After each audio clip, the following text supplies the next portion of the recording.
Chapter 9. Just about everything that happened to me that summer happened because of Winn Dixie. For instance, without him, I would never have met Gloria Dump. He was the one who introduced us. What happened was this. I was riding my bike home from Gertrude's Pets, and Winn Dixie was running along beside me. We went past Dunlap and Stevie Dewberry's house, and when Dunlap and Stevie saw me, they got on their bikes and started following me. They wouldn't ride with me. They just rode behind me and whispered things that I couldn't hear. Neither one of them had any hair on his head, because their mama shaved their heads every week during the summer because of the one time Dunlap got fleas in his hair from their cat Sadie, and now they looked like two identical bald-headed babies, even though they weren't twins. Dunlap was 10 years old, like me, and Stevie was 9 and tall for his age. "I can hear you," I hollered back at them. "I can hear what you're saying." But I couldn't. Winn Dixie started to race way ahead of me. "You better watch out," Dunlap hollered. "That dog's headed right for the witch's house."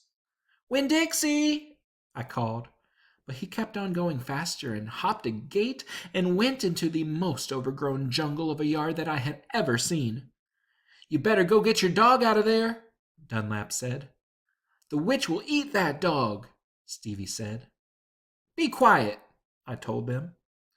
I got off my bike and went up to the gate and hollered, "Winn Dixie, you better come on out of there." But he didn't. "She's probably eating him right now," Stevie said.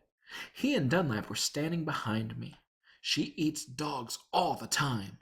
"Get lost, you bald-headed babies," I said. "Hey," said Dunlap, "that ain't a very nice way for a preacher's daughter to talk." He and Stevie backed up a little. I stood there and thought for a minute.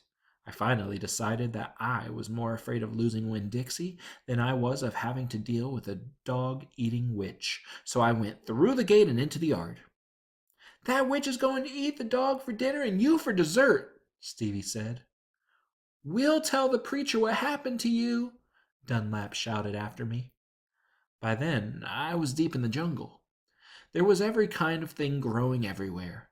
There were flowers and vegetables and trees and vines. "Winn Dixie," I said. "Hee hee hee hee," I heard. "This dog sure likes to eat." I went around a really big tree all covered in moss, and there was Winn Dixie.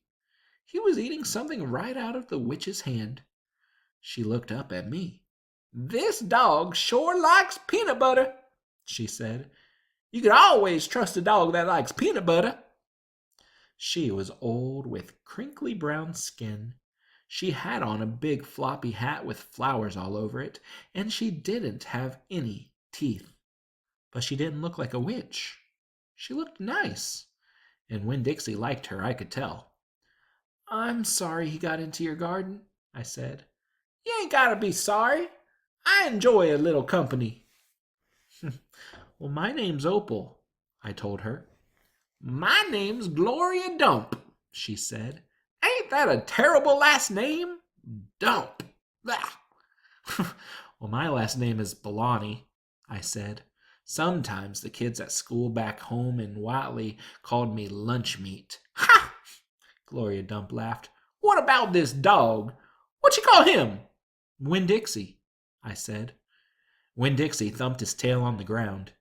He tried smiling, but it was hard with his mouth all full of peanut butter. "Winn Dixie?" Gloria Dump said. "You mean like the grocery store?" "Yes, ma'am," I said. "Woo-hoo-wee! Well, that takes a strange name prize, don't it?" "Yes, ma'am," I said. "Well, I was just fixing to make myself a peanut butter sandwich. You want one too?" "All right. Yes, please." "Well, go on and sit down," she said, pointing at a lawn chair with the back all busted out of it. "But sit down careful." I sat down careful, and Gloria Dump made me a peanut butter sandwich on white bread. Then she made one for herself and put her false teeth in to eat it. When she was done, she said to me, You know, my eyes ain't too good at all, and I can't see nothing but the general shape of things, so I got to rely on my heart. Why don't you go on and tell me everything about yourself, so as I can see you with my heart?" And because of Winn Dixie was looking up at her like she was the best thing he had ever seen, and because the peanut butter sandwich had been so good, and because I had been waiting for a long time to tell some person everything about me, I did.